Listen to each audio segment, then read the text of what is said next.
telefone tocou exatamente às 22h47 de uma quinta-feira chuvosa. Lembro da hora porque tinha acabado de olhar o velho barômetro pendurado perto da porta dos fundos. Meu joelho direito vinha doendo desde que a temperatura caiu naquela tarde, então levei uma caneca de café quente para a varanda, em vez de ir dormir. A chuva batia sem parar no telhado de metal, e a luz da varanda jogava um círculo quente sobre os degraus molhados de madeira. Quase deixei a ligação cair na caixa postal. A Natalie quase nunca ligava tão tarde. Quando atendi, só ouvi respiração. Depois um sussurro. Pai. Alguma coisa na voz dela fez todos os pelos da minha nuca se arrepiarem. Eu o deixei. Não falei nada de imediato. Em 33 anos criando minha filha, aprendi que existem momentos em que o silêncio dá espaço para uma pessoa assustada respirar. Aí veio outro som pelo telefone. Uma batida forte. Alguém socando uma porta. Natalie. Eu disse baixinho. Ela me contou que estava trancada no banheiro de um posto de gasolina, a voz beirando as lágrimas. Ele está lá fora. Outra batida. Natalie. Um homem gritou do outro lado da porta. Vamos, para de ser dramática, Colby. Eu tinha cruzado o caminho dele só algumas vezes, mas tinha algo naquele sorriso que nunca me caiu bem. Suave demais, montado com cuidado demais. Cada expressão parecia ensaiada na frente do espelho. Pai, ela respirou de novo. Eu não sei o que fazer. Você trancou a porta. Sim, ótimo. Outro tranco forte sacudiu a porta do banheiro. Escuta aqui. Mantive a voz firme, mesmo com o coração martelando forte o suficiente para sentir na garganta. Fica com o telefone perto do ouvido. Ela tentou respirar devagar. Saiu tremido. Aí veio outro do outro lado da porta. O tom de Colby mudou. Ficou mais baixo. Natalie, meu bem, você está se fazendo de vítima. Silêncio dela. Eu sei que você está aí. Um instante passou. Depois veio a risada.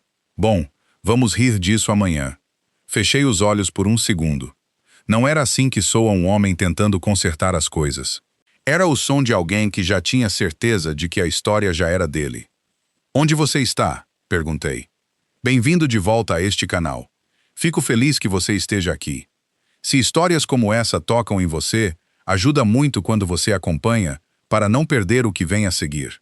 Antes de continuarmos, eu adoraria saber, logo no começo desta história, de quem você está torcendo e por quê. Deixa nos comentários, eu leio todo mundo. Um aviso rápido, alguns detalhes desta história foram ajustados para a narrativa, e qualquer semelhança com pessoas ou eventos reais é coincidência. É a verdade por trás da história que importa. O posto na rodovia 123, é claro. Sei exatamente onde você está. Levantei, quase derrubando o café. Você fica nesse banheiro. E se ele entrar? Ele não vai entrar. Você não sabe disso. Eu sei disso. Peguei as chaves da caminhonete na mesa ao lado do balanço da varanda. Estou indo. Minha velha Chevy Silverado tinha quase 290 mil quilômetros rodados. O limpador de para-brisa rangia a cada passada e o aquecedor demorava uma eternidade para esquentar. A Vivian sempre me zoava dizendo que eu ia dirigir aquilo até as rodas caírem. Provavelmente ela tinha razão. Ao dar ré na garagem, nos arredores de Vargem Alta, olhei para a cadeira de balanço vazia ao lado da minha. A luz da varanda continuava acesa. Ficava acesa toda noite desde que a Vivian se foi, 6 anos antes. Ela costumava dizer, deixa acesa, você nunca sabe quem pode precisar achar o caminho de casa. Pisei um pouco mais fundo no acelerador. A chuva embaçava as luzes da estrada. A Natalie ficou no telefone por quase todo o trajeto. Teve trechos em que nenhum dos dois disse nada. Eu conseguia ouvir o Colby se mexendo do lado de fora do banheiro. Às vezes batendo, às vezes fingindo que ia embora. Depois ela voltava a ouvir os passos dele. Ele fica dizendo que sente muito, ela sussurrou.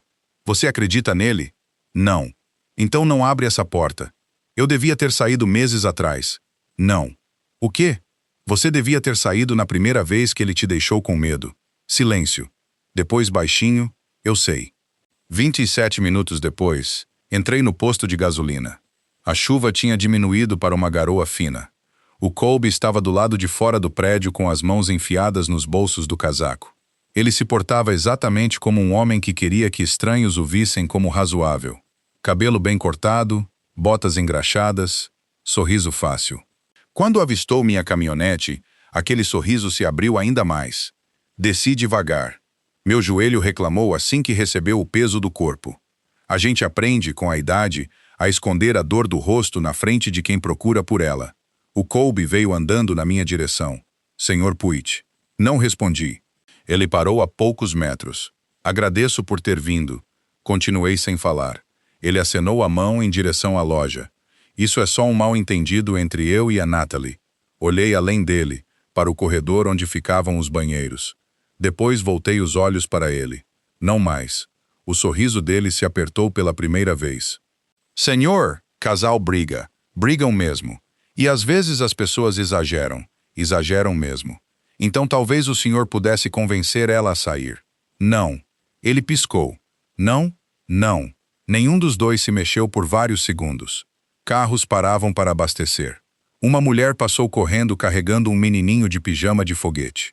Um caminhoneiro completava o tanque de diesel sem sequer nos olhar. A vida seguia seu curso normal, enquanto o mundo da minha filha quase desmoronava dentro de um banheiro trancado. O Colby se inclinou um pouco. Eu amo a sua filha. Sustentei o olhar dele. Então por que ela está se escondendo de você? Ele não teve resposta para isso. Em vez disso, sorriu de novo, menor, como se estivesse guardando meu rosto para usar depois. Acho que o senhor me entendeu errado. Não entendi. A porta do banheiro se abriu. A Natalie saiu devagar. Estava exausta. A maquiagem tinha escorrido em riscos escuros sob os olhos. Só tinha a bolsa, mais nada. Por um instante terrível, ela pareceu a garotinha que costumava acordar de pesadelo e descer o corredor descalça até o meu quarto. Ela me viu. Tudo que ela estava segurando desmoronou. Atravessou o espaço em 3 passos rápidos e me abraçou com os 2 braços. Desculpa, ela sussurrou. Segurei ela perto. Você não tem nada que se desculpar. O Colby deu um passo à frente. A Natalie estremeceu ao ouvir a voz dele. Aquele movimento pequeno me disse mais do que qualquer palavra poderia. Mudei de posição, para ficar entre os dois. O Colby percebeu. A expressão dele continuou agradável. Os olhos não. Você vai se arrepender disso. Ele disse baixo o suficiente para só eu ouvir. Talvez ele quisesse que soasse como preocupação. Não soou. Ainda não é tarde demais. Abri a porta do passageiro da Silverado. Entra, meu bem. A Natalie entrou sem olhar para trás. O Colby ficou onde estava, na chuva. Sem gritar, sem ameaças, sem tentar nos seguir. Só ficou nos observando ir embora. De alguma forma, isso me incomodou ainda mais. No meio do caminho de volta, a Natalie finalmente falou. Eu achei que conseguia consertar ele. Você não consegue consertar alguém que não acha que está quebrado. Ela virou para a janela. Não te contei porque tive vergonha. Balancei a cabeça. Eu sei. Achei que você ia pensar que eu era burra. Estendi a mão pelo console e apertei a dela por um segundo. Você conseguiu sair. Ela olhou para mim. Isso é o que importa hoje. O resto podia esperar. Quando entramos na garagem de cascalho, a luz da varanda ainda brilhava através da garoa. A Natalie sorriu de leve. A mãe sempre deixava acesa. Deixava mesmo. No momento em que pisamos na varanda, o celular da Natalie vibrou. Uma mensagem nova. Número desconhecido. Ela já tinha aberto antes que eu pudesse dizer qualquer coisa. Você acabou de assinar a sentença de morte da sua família. Ela ficou paralisada. Peguei o telefone gentilmente da mão dela. Fiquei ali parado por vários segundos, só olhando para aquelas palavras. Depois levantei os olhos para a luz da varanda que a Vivian tinha me pedido para nunca apagar. A chuva continuava caindo. Em algum lugar naquela escuridão, o Colby já acreditava que o medo era dele para distribuir. Ele não fazia ideia de quanta paciência eu tinha guardado. Pela manhã, a chuva tinha se afastado para leste e deixado o quintal com cheiro de terra molhada e barro vermelho. A Natalie dormiu no quarto de hóspedes. Eu não dormi quase nada. Fiquei sentado na mesa da cozinha com os óculos bifocais baixos no nariz, o celular dela ao lado da minha xícara de café e um caderno amarelo à minha frente. Hábitos velhos não se aposentam só porque o homem se aposenta. Anotei o horário da ligação dela, o nome do posto de gasolina, as palavras exatas da mensagem, o número desconhecido. Cada detalhe que eu conseguia fixar antes que a memória começasse a apagar as bordas.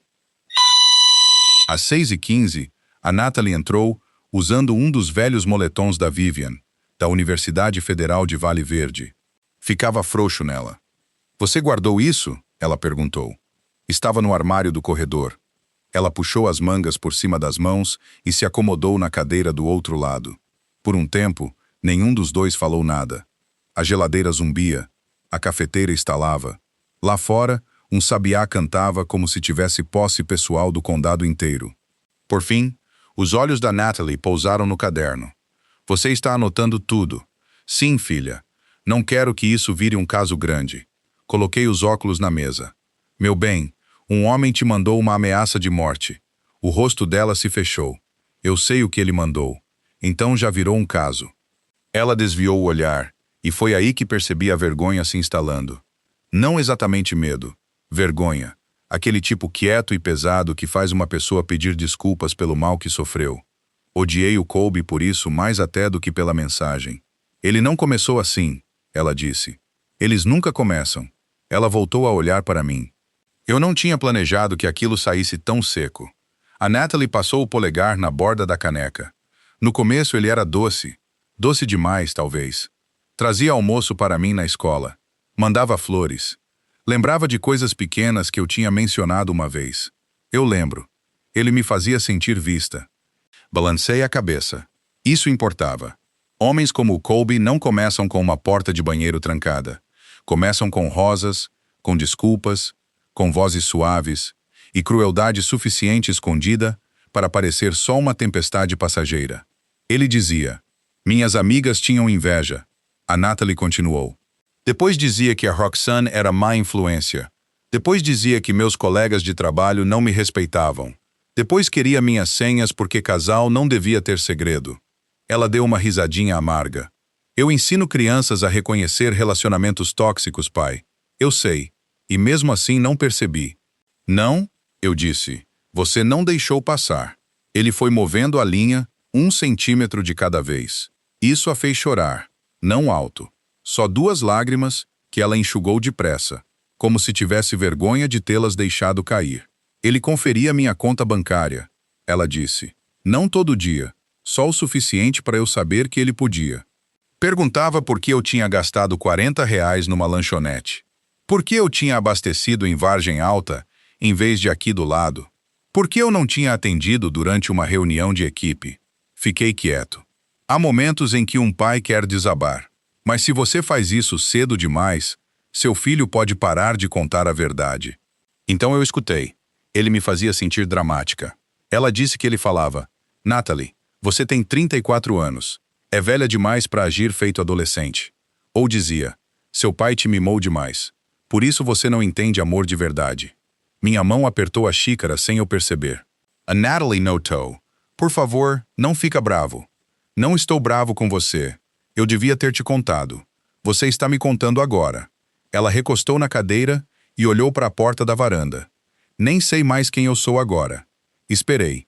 Depois falei algo que não tinha planejado dizer naquela manhã. Eu conheço homens como Colby. A Natalie olhou para mim. Digo isso de um jeito específico. Ela franziu levemente a testa. Pai. Respirei fundo. Eu fui delegado federal por 31 anos. A cozinha ficou muito quieta. Ela piscou. Achei que você trabalhava com segurança de fórum. Trabalhei às vezes. E transporte de presos também. Ela me olhou do jeito que se olha alguém que acabou de confessar ter escondido uma vida inteira em outro lugar. Você nunca me contou. Sua mãe sabia. A mãe sabia. Claro que ela sabia. A Natalie desabou na cadeira. Esse tempo todo. Não queria que aquele tipo de trabalho seguisse comigo até a mesa de jantar. Ela pareceu magoada, quase traída. Eu entendi. Até um filho adulto não recebe bem descobrir partes inteiras de um pai que nunca teve acesso. Não era nenhum personagem de filme, eu disse. Sem tiroteio a cada terça. Era mais mandado de prisão, entrevista, papelada, esperar, observar, saber quando ficar quieto e deixar as coisas acontecerem. Na maior parte do tempo, era isso o trabalho. A Natalie engoliu em seco. Você já enfrentou homens como ele? Sim. A palavra saiu com mais peso do que eu tinha planejado. Homens como ele não vão atrás de amor, eu disse. O que eles querem é controle, e quando esse controle começa a escapar, eles se vestem de vítima. Ela segurou a caneca com as duas mãos. O que a gente faz agora, a gente não dá a ele nada para usar contra nós. O celular dela vibrou na mesa. Os dois olhamos. Número desconhecido. Uma foto carregou. O estacionamento da escola da Natalie, tirada do outro lado da rua. O rosto dela ficou sem cor. A legenda dizia, lugar fácil de achar.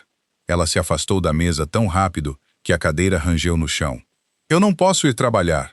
Pode sim. Pai, não. Ele sabe onde ela se conteve. Você vai voltar quando for seguro. Agora, a prioridade é deixar seguro. Antes das 9, eu já tinha o delegado Garrett Dunor no telefone. Quando cruzei caminho com o Garrett 20 anos atrás, ele era um garoto magricela com um sorriso nervoso. Agora era um delegado com esposa, 2 filhos adolescentes, e o tipo de paciência que só o tempo dá, de ver as pessoas cometerem os mesmos erros repetidas vezes. Ele ficou na minha garagem, olhos no celular da Natalie, rolando tudo. Estou levando isso a sério, ele disse. Sabia que ia levar, olhei para ele. Mas não vou pular etapa por sua causa, Doug. Ficaria decepcionado se você pulasse. A Natalie ficou a poucos metros, os braços cruzados. A voz do Garrett ficou mais suave ao falar com ela. Senhorita Puitt, guarde tudo. Sem responder, sem apagar nada. Se ele aparecer nesta casa, você liga para o 190. Se ele aparecer na sua escola, alguém lá liga para o 190. Ficou claro? Ela balançou a cabeça. Ótimo. Ele inclinou a cabeça em direção à varanda. Tem câmera aqui? Não o suficiente. Bom, ele disse que isso era algo a ser resolvido ainda naquele dia.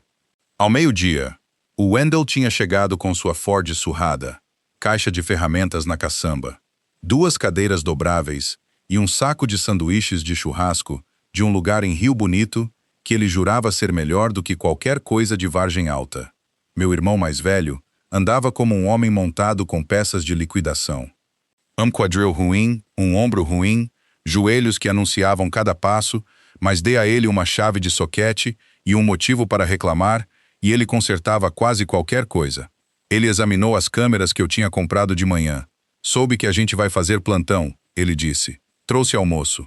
A Natalie sorriu pela primeira vez desde a noite anterior. Coisa pequena. Guardei aquilo comigo. Alguns minutos depois, a Pat Ingram apareceu vindo da casa ao lado. A Pat tinha 59 anos, aposentada depois de anos atendendo o telefone de emergência. O tipo de mulher que percebe alguém começando a desmoronar antes mesmo de 2 palavras. Ela veio pelo portão com um caderno, uma garrafa térmica e o olhar concentrado de quem já tinha organizado o problema em categorias. O portão lateral precisa de câmera, ela disse ao Wendell. Aquele carvalho faz uma zona cega depois que escurece. O Wendell me lançou um olhar. Ela sempre comanda a operação assim. Toda vez. Eu disse. A Pat se virou para ele. É por isso que ainda estou aqui para fazer isso. Por algumas horas depois disso, o quintal virou uma operação discreta. O Wendell instalou as câmeras. A Pat conferia os ângulos pelo celular. E eu andava pela borda do terreno, calculando onde os faróis iluminariam a garagem de cascalho e onde alguém poderia se esconder nas sombras sem ser visto. A Natalie caminhou ao meu lado em certo momento, os pés enfiados em tênis velhos, sem meias. Você acha mesmo que ele vai vir até aqui? Acho que ele quer que você fique acordada se perguntando se ele vai. Isso não é a mesma coisa que uma resposta. Não, concordei, mas é a resposta honesta. Ela aceitou aquilo mesmo sem gostar. Eu também não gostei. Ao anoitecer, nos acomodamos na varanda com os sanduíches e pratos de papel no colo. O Wendell começou uma história de 1996 sobre deixar uma transmissão cair no pé e depois tentar convencer um médico do exército que estava tudo bem. A Pat riu alto. A Natalie quase riu também. A sombra do Colby Weston não chegou até nós ali. Mas depois o escuro chegou e a luz da varanda acendeu e a risada foi diminuindo. Na manhã seguinte, abri a porta da frente logo após o nascer do sol. Uma neblina fina e fria pairava sobre a grama. Nada parecia estranho a princípio. Depois a luz bateu em algo no último degrau, pequeno e prateado. Meu instinto, Entendeu antes do resto de mim. Me abaixei devagar, o joelho ruim me lembrando de cada movimento. Um colar, corrente fina de prata, pingente redondo pequeno. Reconheci, assim que toquei.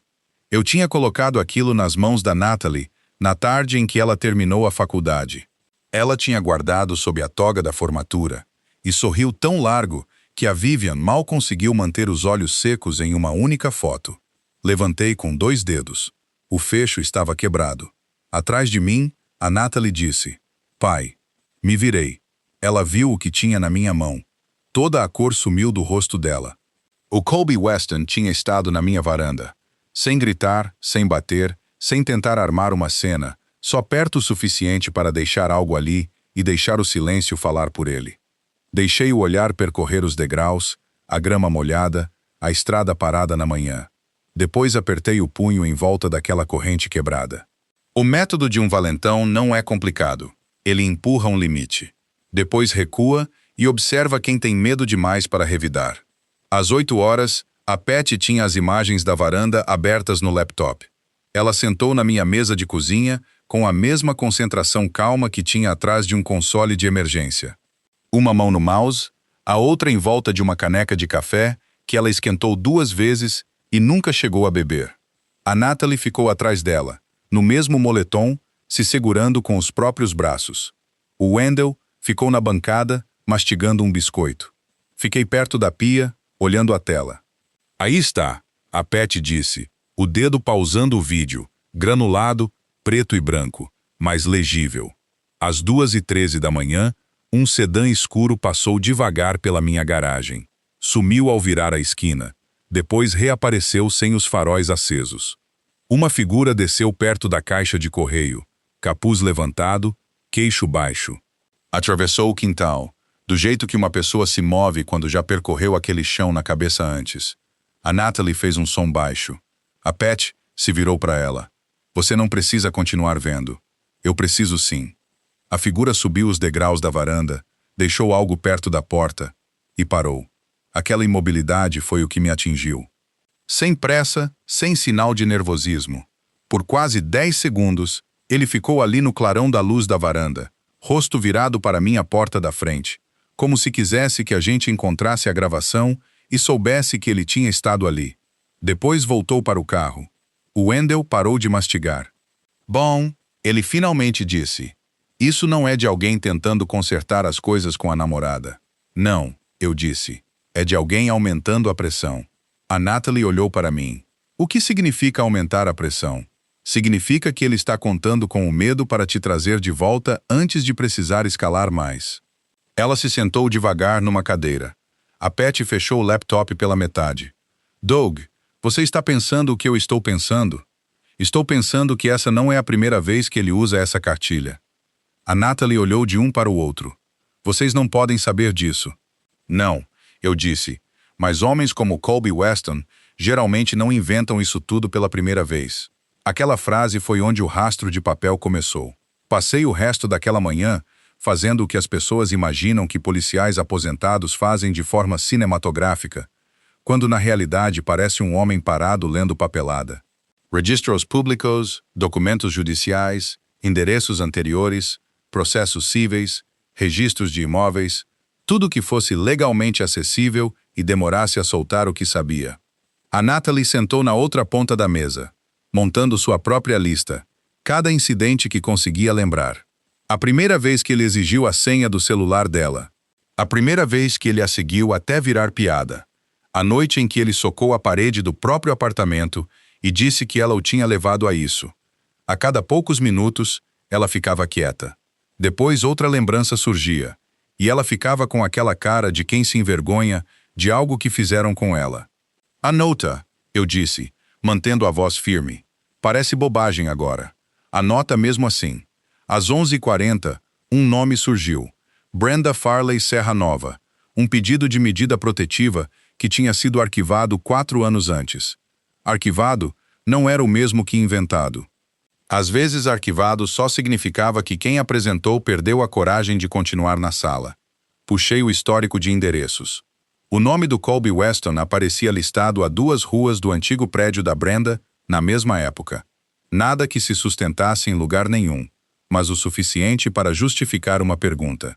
A Patty ainda tinha contatos dos anos de despachante. Gente que sabia em que portas bater. Sem regra quebrada, sem registro particular passado adiante, mas até o fim da tarde, tínhamos um número que a Brenda usara uma vez para um pequeno serviço de limpeza que ela fazia com o próprio carro. A Natalie encarou aquilo no caderno. Você vai ligar para ela. Não, eu disse. Você não é a pessoa certa para essa conversa. E ela pode nem querer participar. Então o que a gente faz? Perguntamos com educação uma vez. A Brenda deixou a primeira ligação passar, igual à segunda. Às 6h03, chegou uma mensagem. Quem é? O que veio a seguir mudou o jeito como entendi tudo o que tinha acontecido e tudo o que eu achava que sabia sobre quem realmente estava ao meu lado durante aquilo tudo. Antes de chegarmos lá, quero te perguntar uma coisa. Se você descobrisse que alguém próximo carregou um segredo em silêncio para te proteger, você se sentiria grato ou se sentiria excluído? Escolhi as palavras com cuidado na resposta. Meu nome é Douglas Puig. Minha filha recentemente terminou com o Colby Weston. Seu nome apareceu num processo judicial público. Não vou entrar em contato de novo se for isso que a senhora preferir, mas se estiver aberta a conversar, pode ajudar a proteger minha filha. 3 minutos se passaram, depois 5. Depois o telefone vibrou. Ela está segura agora? Olhei para a Natalie. Ela quer saber se você está bem. A Natalie engoliu em seco e balançou a cabeça. Digitei de volta. Sim, ela está comigo. A resposta veio quase na hora. Encontro amanhã, não na minha casa. Restaurante Serra Azul, em Serra Nova. 10 horas. Traga outra mulher junto. Não sento com um homem que não conheço. Sozinha. A Patty estava lendo por cima do meu ombro e deu um aceno único. Mulher esperta. O restaurante Serra Azul ficava numa avenida movimentada de Serra Nova, espremido entre uma borracharia e uma loja cheia de folhetos de aluguel de cabanas. Tinha cheiro de gordura de bacon, café e bancos que não eram novos havia décadas. A garçonete chamava todo mundo de querida, tivesse ela conhecido a pessoa antes ou não. A Brenda Farley entrou 7 minutos atrasada. Era magra, na casa dos 40 anos, com olhos cansados e uma capa de chuva verde abotoada até o colarinho. Parou na porta e varreu o restaurante com os olhos, do jeito que uma pessoa faz quando procura problema antes que ele a encontre. O olhar dela passou pelo balcão, pela vitrine de tortas, sem se acomodar em lugar nenhum. A Patty levantou a mão. A Brenda veio na nossa direção, mas hesitou antes de sentar. Qual delas é a Natalie? A Natalie levantou a mão de leve. A Brenda a estudou por um momento. Depois algo mudou no rosto dela. Não pena, reconhecimento. Ela se acomodou no banco à nossa frente. Ele já tirou seu celular? Ela perguntou. Os olhos da Natalie se encheram. Ele tentou. A Brenda balançou a cabeça do jeito que se faz quando 3 perguntas são respondidas de uma vez. Por um tempo, deixamos ela puxar o ritmo. Mexeu açúcar no café e nunca tocou nele. Ele é extraordinário no início, ela disse. Faz você sentir que finalmente alguém foi feito para te entender. Depois ele começa a mexer na sua vida, sua roupa, suas amizades, o jeito que você se veste, o jeito que você fala. A Natalie manteve os olhos fixos na mesa. Brenda percebeu. Ele te disse que você era sensível demais? A Natalie soltou uma risadinha curta e quebrada. Sempre. Ele já sugeriu que seu pai tinha influência demais sobre você? A Natalie levantou os olhos. Sim. Os olhos da Brenda foram até mim então. Ele sempre precisava de alguém para escalar como o problema. Não falei nada. Queria que cada palavra ali fosse dela. Ela contou que o Colby tinha repetido o mesmo padrão com ela. Presentes primeiro, depois desculpas, depois lágrimas e promessas, seguidas de isolamento, depois ameaças. Quando ela tentou sair, ele começou a dizer para todo mundo que ela era instável. Cortava e guardava pedaços de conversas, depois postava coisas vagas online, insinuando que ele tinha sido vítima de uma mulher com doença mental não tratada. Cheguei a pedir uma medida protetiva, ela disse. Depois retirei. A Natalie se inclinou para a frente. Por quê? A mão da Brenda apertou a colher. Ele me mandou uma foto do meu cachorro no quintal, Depois uma da minha mãe subindo os degraus da igreja. A Pat resmungou algo baixinho. A Brenda deu um sorriso sem calor nenhum. Exatamente, a Natalie chorou. A garçonete passou devagar e completou o café sem fazer alarde. A Brenda estendeu a mão e a colocou sobre a da Natalie. Você não é louca, ela disse. Essa é a primeira coisa que você precisa ouvir. A Natalie levou a mão à boca. Virei e olhei o trânsito passando além da janela do restaurante e senti algo esfriar e se calar no peito. O Colby Weston não era raivoso de um jeito comum. Era metódico, ensaiado. Naquela noite, ele voltou a passar pela minha casa, devagar, deliberado. Os faróis cruzaram a janela do quarto da Natalie e ficaram ali um segundo a mais do que deviam. Fiquei parado no escuro da sala, uma mão apoiada no encosto do sofá. Todo o instinto antigo que eu tinha queria que eu saísse ali e deixasse ele me ver de pé. Deixasse ele entender em que porta tinha decidido bater. Mas era exatamente aquela reação que ele queria. Algo para gravar, algo para mostrar a uma testemunha que só tinha visto os últimos 10 segundos. Então fiquei onde estava. O joelho latejava. A mão doía apoiada no braço do sofá. Existe um tipo particular de humilhação em precisar mais de paciência do que de força, ainda mais na frente da própria filha. Mas eu entendia o formato do que ele estava construindo. Estava lá fora contando uma história sobre um velho perigoso, um ex-policial que tinha ido atrás dele sem motivo. Ele queria que meu temperamento se mostrasse primeiro. Então me sentei, engoli 2 analgésicos com café frio e salvei mais um arquivo de vídeo. Às 23h18, o celular da Natalie acendeu. Um vídeo curto. Mostrava ela mais cedo, naquele mesmo dia, do lado de fora da secretaria da escola, chorando ao lado do carro. A mensagem embaixo dizia: ela ainda precisa de mim. Amanhã eu vou buscar ela em casa. A Natalie olhou para mim, esgotada, com medo de verdade. Olhei para a varanda.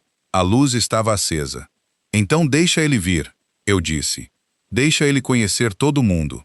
Na noite seguinte, todas as luzes daquela varanda estavam acesas antes mesmo do sol terminar de se pôr. Não como algum tipo de declaração, só para que cada câmera enxergasse com clareza. O Wendell puxou 2 cadeiras dobráveis da garagem.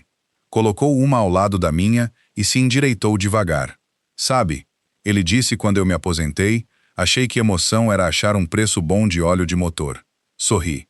A vida tinha outros planos. Geralmente tem. Do outro lado da rua, a Pat ajustava o ângulo de uma das próprias câmeras da varanda. Não estava fazendo esforço nenhum para disfarçar. Nem eu. Se o Colby queria plateia, íamos dar uma para ele. A Natalie saiu carregando uma bandeja com copos de chá gelado adoçado. Estava um pouco melhor do que no dia anterior. Só um pouco.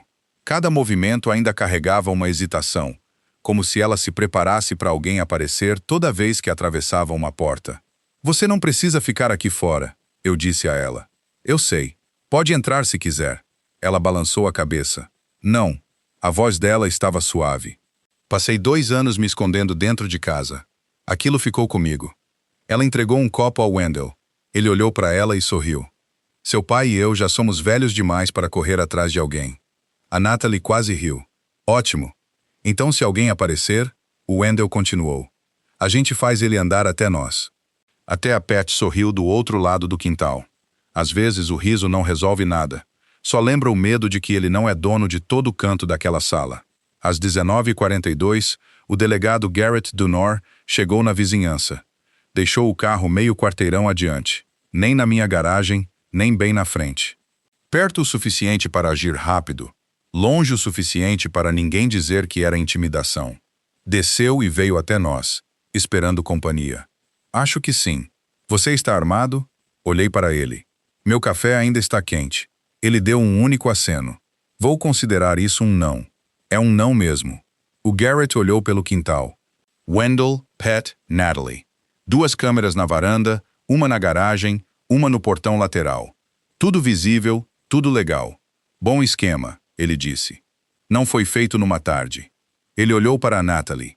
Se ele pisar na propriedade depois de ser mandado embora, fale isso alto e claro. Entendido. E não encoste nele. Não vou encostar. O Garrett me deu um olhar longo e firme. Sei que você não vai. Depois voltou para a viatura. A vizinhança foi se acalmando na noite ao nosso redor. Aspersores ligavam em algum lugar. Cachorros latiam a 1 ou 2 quarteirões. Um vizinho tinha acendido a churrasqueira. Cheiro de hambúrguer no ar. Tinha a sensação de uma noite comum, o que era exatamente o que eu queria. Às 20h16, faróis apareceram no fim da rua. Um sedã escuro.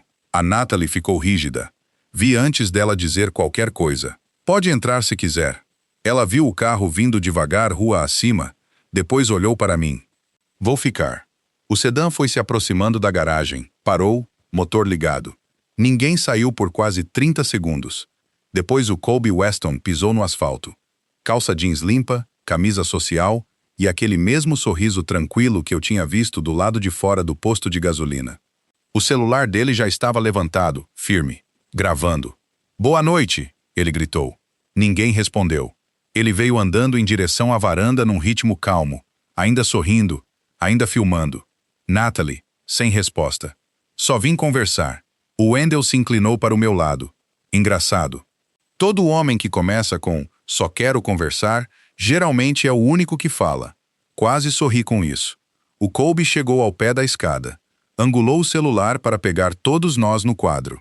"Olha só isso", ele disse alto para a câmera. O pai dela literalmente armou uma emboscada. Ninguém se mexeu. Ellie riu, baixo e tranquilo. Nunca vi tanto aposentado num quintal só. O Wendell levantou uma mão. "Rapaz?"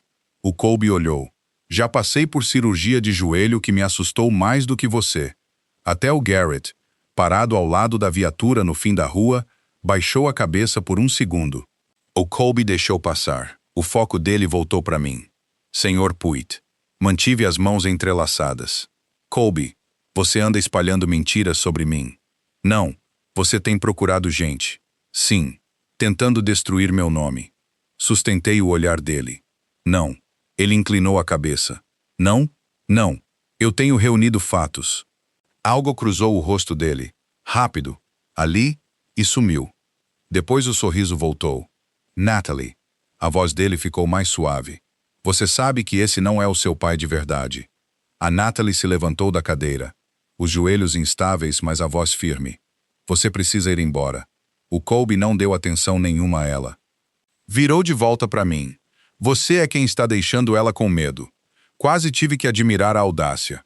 Ele estava tentando reescrever a cena inteira, enquanto cada câmera da propriedade apontava direto para ele. Respondi devagar. "Não." Ele franziu a testa. "Não." Ela já estava com medo. Silêncio. O Colby mudou o peso de um pé para o outro. "Você não sabe o que aconteceu entre a gente." "Sei o suficiente." "Você não estava lá." "Não, mas ela estava."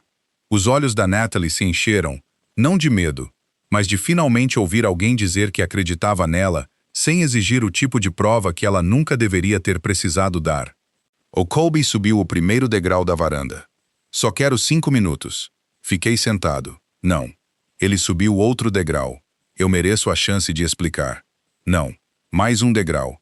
Você não pode me afastar dela para sempre." Minha voz não tremeu. "Colby." Ele parou. "Você pode ir embora daqui hoje. Um homem livre." Sorriso sumiu do rosto dele, ou eu continuei. "Você pode ficar bem aí e deixar todo mundo assistindo, inclusive o seu próprio celular gravando. Você desmontar a própria vida." Pela primeira vez naquela noite toda, algo atrás dos olhos dele cedeu. Só um lampejo, mas eu captei. Ele recuperou o controle rápido. "Você acha que me encurralou?" "Não acho nada." Ele varreu o quintal com os olhos. A Patty estava na própria varanda do outro lado da rua. O Wendell, sentado firme na cadeira. A Natalie tinha se posicionado ao lado da porta da frente. Alguns vizinhos da rua tinham saído depois de perceber o alvoroço. Ninguém gritou. Ninguém fez ameaça. Ninguém encostou nele. Aquilo não era uma armadilha. Era responsabilidade tornada visível. O Colby riu. "Vocês, velhinhos, planejaram tudo isso mesmo." O Wendell deu de ombros. "A gente teve tempo." O Colby subiu mais um degrau. O pé dele cruzou a soleira da minha varanda. Levantei devagar, com propósito. Meu joelho deu sua opinião o caminho todo. Apontei para a calçada. "Você está invadindo propriedade agora." Ele pareceu achar aquilo divertido. "Sério? Você foi mandado embora." Não fiz nada. Você foi mandado embora. Ele levantou o celular perto do meu rosto. Para todo mundo ouvir, ele disse com um sorriso para a câmera: Esse homem aqui está me ameaçando. O delegado do Nori começou a andar na nossa direção, sem correr. Andando, deliberado. Boa noite, disse o Garrett. O Colby se virou para ele. Delegado, que ótima hora. Estava esperando alguém aparecer. O Garrett parou ao pé da varanda. Estou aqui já faz um tempo. O sorriso do Colby se alargou. Ótimo. Depois ele se virou direto para mim. Eu falei que ninguém ia acreditar em você. Ele enfiou a mão no bolso do casaco, devagar e deliberado, fazendo questão de mostrar. Não indo atrás de uma arma, um segundo celular. Ele o levantou entre 2 dedos. Sabe o que é engraçado? Silêncio. Eu gravei o Douglas Puitt me ameaçando 2 dias atrás. A Natalie prendeu a respiração. O Colby pareceu satisfeito. Guardei isso para quando fosse preciso. Ele tocou na tela. Acho que o delegado precisa ouvir isso. O Garrett estendeu a mão. Vou ouvir. O Colby entregou o celular com a naturalidade de um homem que já decidiu como a noite vai terminar. Não me mexi. Não protestei. Não disse nada. O Wendell olhou para mim. Você está bem? Sim. Você não parece muito preocupado. Uma coisa que aprendi com os anos. O quê? Mantive os olhos no Colby. Quando um homem tem certeza de que já venceu, deixei aquilo pairar um instante. Ele geralmente para de checar se os fatos estão do lado dele.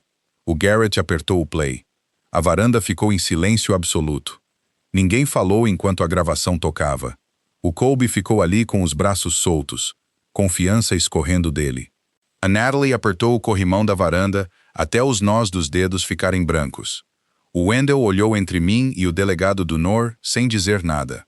O Garrett segurou o celular para o áudio se espalhar, o som de uma porta de carro, depois minha voz. Vou cuidar de você do meu jeito. O sorriso do Colby se manteve. A gravação continuou. Você já foi longe demais nisso. Uma pausa. Você não vai gostar do que vem a seguir. A Natalie me encarou. Pai. O Garrett levantou uma mão, olhos ainda na tela. Vamos ouvir o resto. A confiança do Colby subiu. Não tem muito mais. A gravação chegou ao fim. O silêncio se espalhou pela varanda. Na rua, uma caminhonete diminuiu ao passar, depois seguiu em frente. Até os grilos pareceram recuar. O Garrett olhou para mim.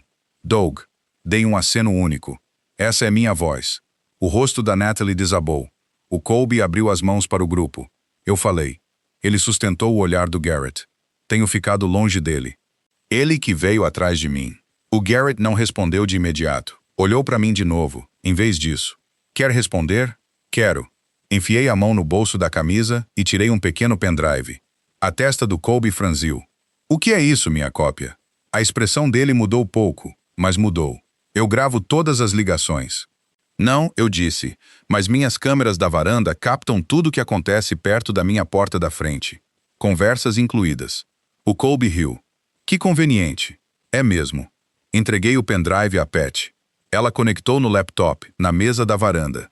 Em poucos segundos, a mesma conversa apareceu na tela. O Garrett se aproximou. Então essa é a gravação original. Sim. O Colby cruzou os braços com mais força. Qualquer um pode adulterar um arquivo. A Pat levantou os olhos. Você também pode. O Garrett olhou entre os dois. Vamos só ouvir. A conversa começou. Os primeiros segundos batiam. Minha voz, a dele, os mesmos sons de fundo. Depois divergiu. Em vez de parar onde a versão do Colby tinha cortado, ela continuou. A voz dele voltou mais clara. Agora vai. Fala alguma coisa raivosa. Silêncio. Depois vamos, velho. Me diz o que você realmente está pensando. Minha voz respondeu calma e sem pressa. Estou pensando que você devia sair da minha propriedade. O Colby riu na gravação. Não, isso é chato. Mais alguns segundos, a voz dele de novo. Diz que você vai cuidar de mim. Lembrei daquela ligação agora. Ele tinha ficado provocando, procurando uma brecha. A gravação seguiu adiante. No fim, eu tinha respondido. Vou cuidar de você do meu jeito. O sorriso do Colby começou a se desfazer. Porque dessa vez, todo mundo ouviu o que vinha a seguir. Do meu jeito significa cada câmera, cada boletim e cada recurso legal que eu tiver. A Natalie levou a mão à boca. Wendell disse baixinho. Bom, aí está. A gravação seguiu. A voz do Colby tinha um tom afiado agora. Ninguém quer ouvir isso tudo. Depois uma pausa. Minha próxima fala chegou. Você já foi longe demais nisso. A versão do Colby tinha parado seco naquela frase. A original não parou porque a Natalie merece viver sem olhar para trás. O Garrett levantou os olhos. Ninguém disse nada. A diferença entre as duas versões era óbvia, mas outra coisa chamou minha atenção. Olhei para Pat. Volta 10 segundos. Ela rebobinou. Ouvimos de novo. Dessa vez, a testa do Garrett franziu. Espera. A Pat pausou o áudio. O que foi? O Garrett se inclinou para o alto-falante. Toca esse trecho de novo. Ela tocou. Bem antes do ponto de corte, dava para ouvir de leve o rádio da minha cozinha ao fundo. Uma previsão do tempo.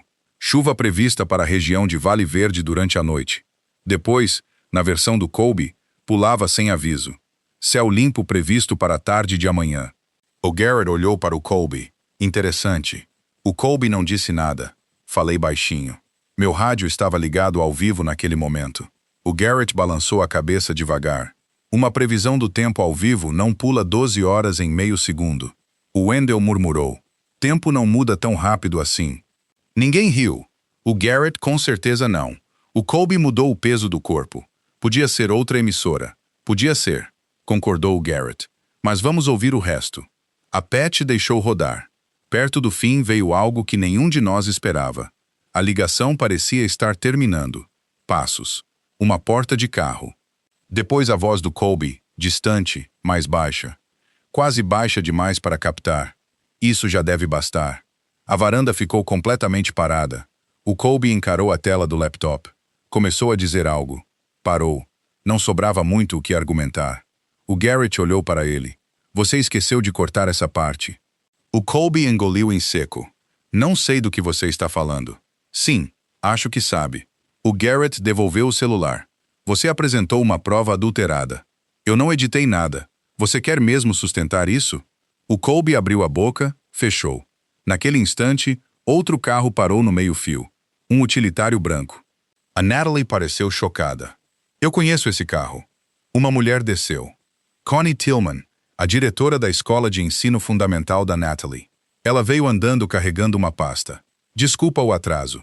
O Garrett balançou a cabeça. Você trouxe alguma coisa? Ela olhou para o Colby antes de responder. O Sr. Weston esteve na nossa escola em 3 ocasiões diferentes, depois que a Natalie pediu para ele parar. O Colby entrou na conversa na hora. Eu estava levando flores.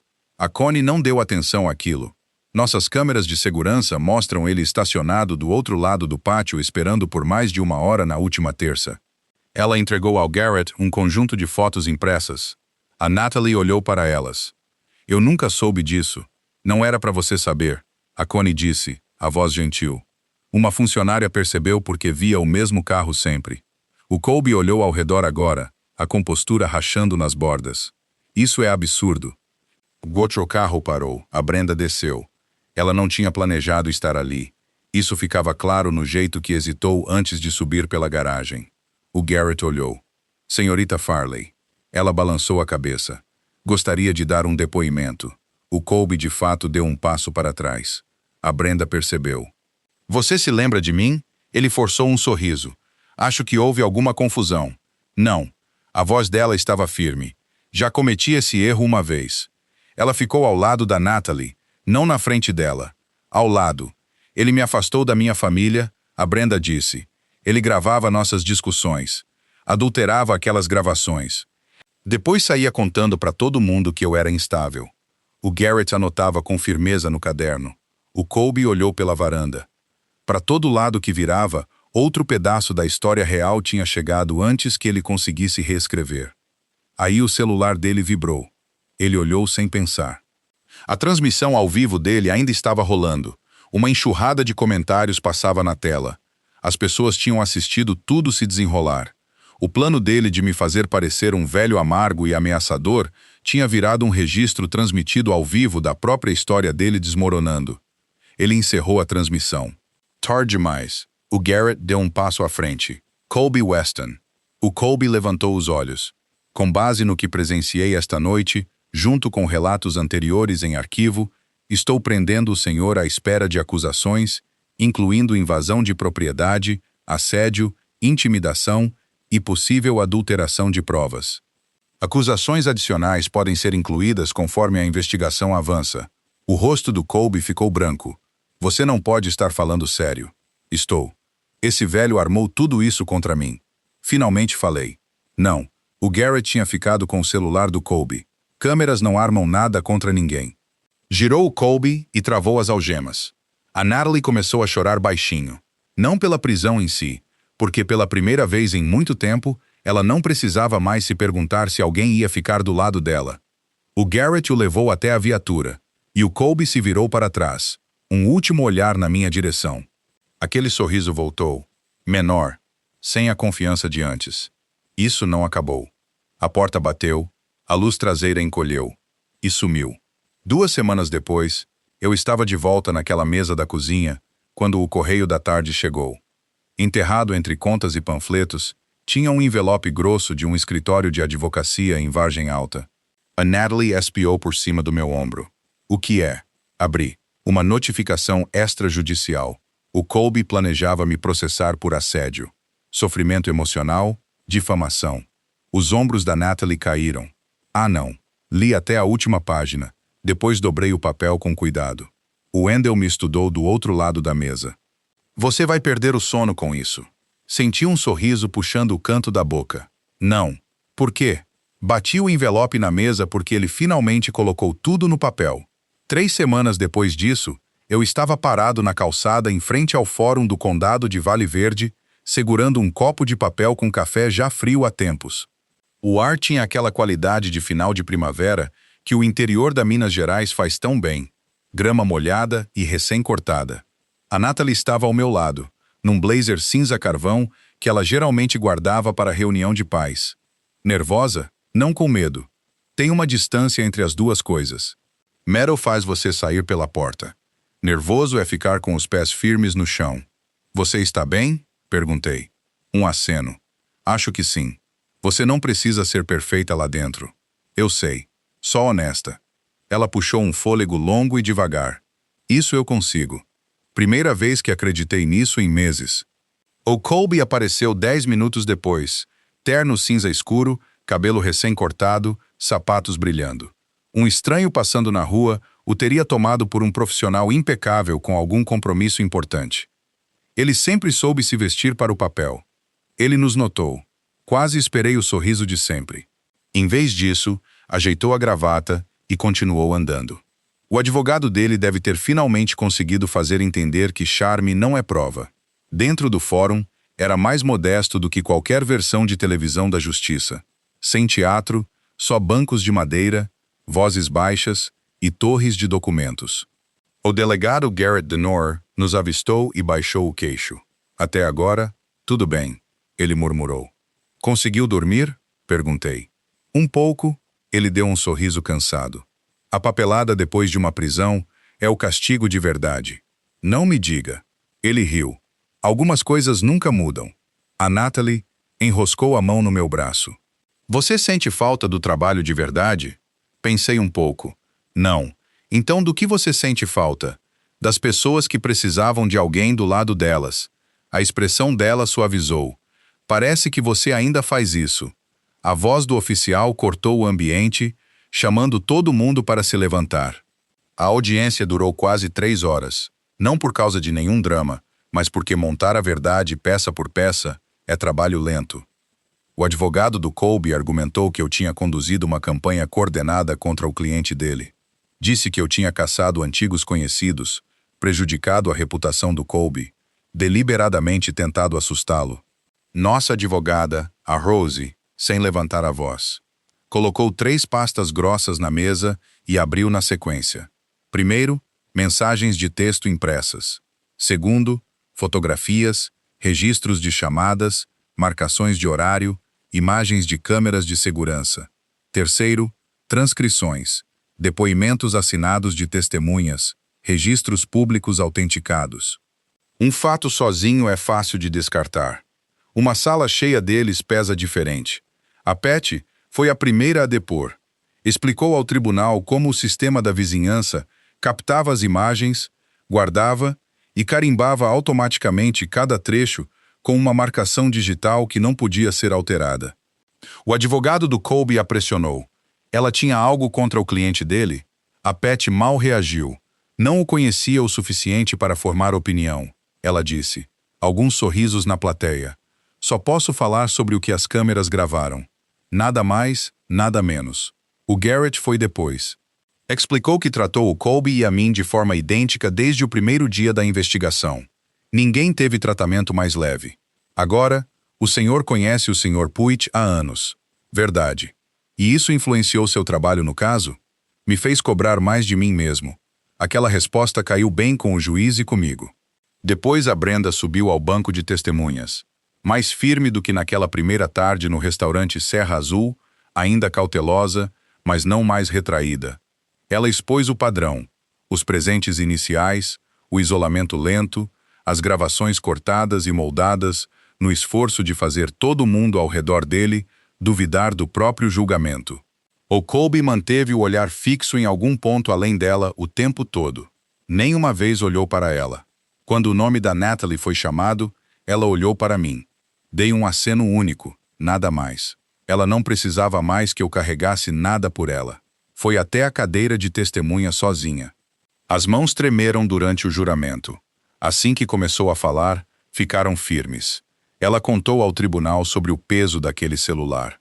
A expectativa do Colby de resposta imediata, o que significava que ela nunca conseguia realmente largá-lo. Sobre se desculpar por coisas em que não tinha culpa nenhuma. Sobre as amigas de quem se afastou porque tentar explicar a situação a desgastava demais. Sobre a noite em que sentou no chão do banheiro de um posto de gasolina sem lugar nenhum para ir. A sala ficou em silêncio. Ninguém a interrompeu. Ninguém deixou a expressão escapar. Ninguém perguntou por que ela tinha demorado tanto. Pela primeira vez, a história inteira teve espaço para respirar. No fim, nossa advogada fez uma pergunta a ela. Senhorita Puig. A Natalie levantou os olhos. O que mudou? Ela ficou pensando. Vários segundos passaram. Depois um sorriso atravessou as lágrimas. Percebi que sair não era a parte que exigia mais coragem. Uma pausa. A parte mais difícil foi confiar que alguém realmente ia acreditar em mim. Os olhos dela me encontraram. Depois voltaram para o juiz. Não tenho mais medo de contar a verdade. Algo que eu vinha segurando desde as 22h47 daquela quinta-feira chuvosa, finalmente se soltou dentro do meu peito. Não era alívio, era mais fundo que isso. Paz, talvez. Depois de um breve intervalo, o juiz voltou.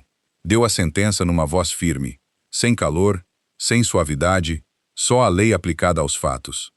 O padrão de assédio repetido, intimidação, vigilância indesejada e gravações adulteradas era confiável e bem fundamentado. O áudio alterado tinha prejudicado seriamente a versão do Colby dos fatos. O depoimento independente das testemunhas reforçou o quadro geral. A medida protetiva seria mantida e reforçada. O Colby ficava proibido de qualquer contato com a Natalie, direto ou por terceiros. Processos criminais separados continuariam em sua própria linha. O Colby baixou a cabeça. Pela primeira vez desde que o conheci, ele parecia um homem que tinha esgotado todos os ângulos. Do lado de fora, nenhuma imprensa esperava na escada, nenhuma câmera, nenhuma multidão. O dia simplesmente continuou como os dias continuam. Sapatos no asfalto, a risada de alguém flutuando pelo estacionamento. Um caminhão de entrega passando devagar. Justiça, quando chega, raramente se parece com o cinema. Na maior parte do tempo, parece papelada alcançando os fatos devagar, aos poucos. A Natalie se ajeitou ao meu lado. Acabou. Dei um sorriso quieto. O lado legal ainda tem estrada pela frente. Ela riu. Eu sei. Depois os braços dela envolveram meu corpo. Obrigada. Segurei ela. Você não tem nada que me agradecer. Tenho sim. Não. Encontrei os olhos dela. A parte que mais importou, você resolveu sozinha. No sábado seguinte, consertamos o corrimão frouxo da minha varanda. O Wendell se autonomeou capataz e executou o papel com muito empenho e pouco esforço físico. Cheguei numa idade, ele declarou da cadeira de praia, em que distribuir sabedoria gasta menos calorias. A Pat, Observando da casa ao lado, não se impressionou. Você não oferece nada que preste desde 1997.